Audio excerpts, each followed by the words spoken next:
And now, it's time for another Dice Tower review with Tom Vasel. 2x2 is one of those ridiculous type themes.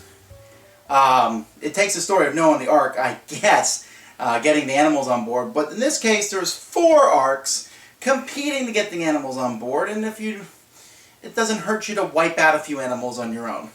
Okay, taking that aside, what kind of game is it? Well, 2x2 is basically, I would say, a family-style game, maybe even lighter than that. A very light-style game, which has some interesting back and forth and allows you to do some fun things.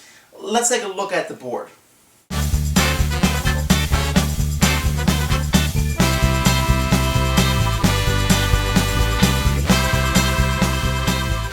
Here's the starting setup for the game, and you have all these different animal tokens. Some of them are face-up, the ones that are next to water.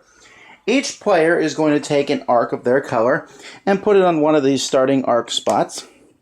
And then they have a matching scoring token that they'll be using to keep track of their score as the game progresses. On your turn, you do a couple actions.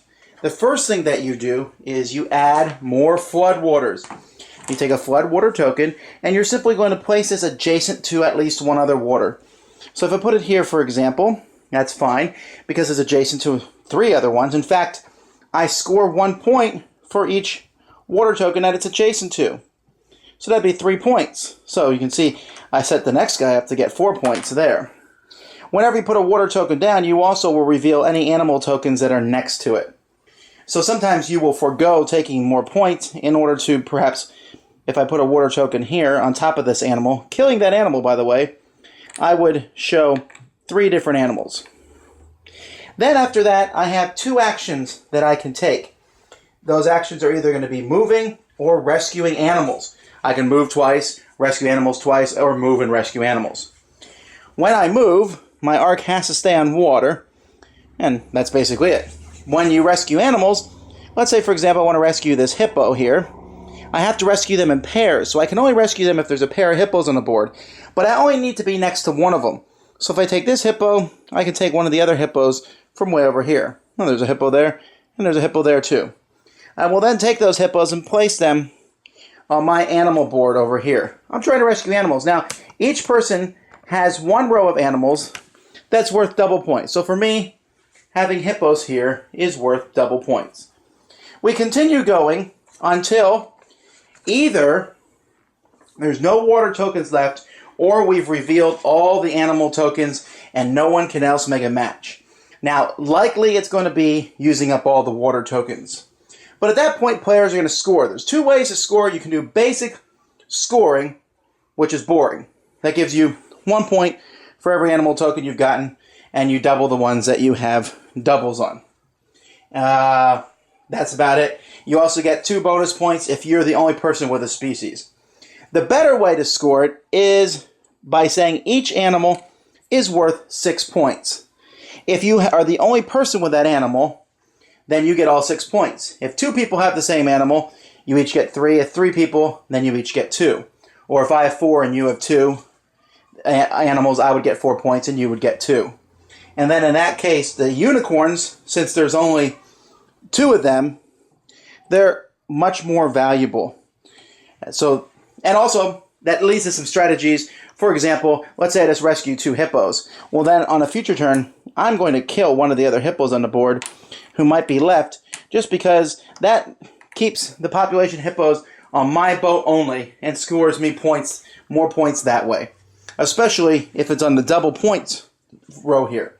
So advanced scoring is much better here. At the end of the game, you add up all these 20 points you scored during the game from putting out water, and the player with the most points is the winner. Like I said, light and simple and easy. Okay, maybe killing off animals deliberately doesn't sound like light, but it's fun. I mean, any game where I get to off cats and I'm not actually killing a cat is pretty fun. Although, the one game I did really well because I rescued all the cats. I felt so odd there.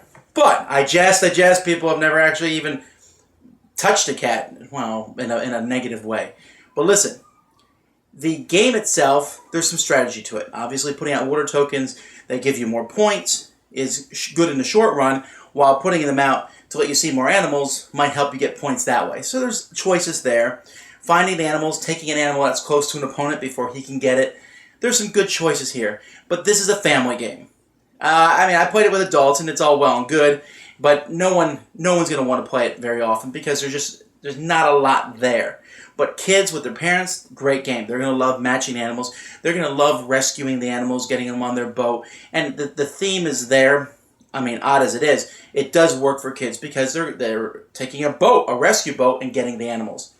It has nice components. You do take 6 of the animal tokens out of the game before you put them on the board, so you're never sure exactly what animals are out there. There may only be 1 unicorn. So there's that too. But I don't know.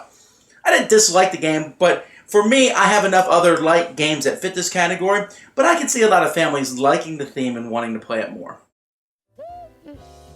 Thanks for joining us today.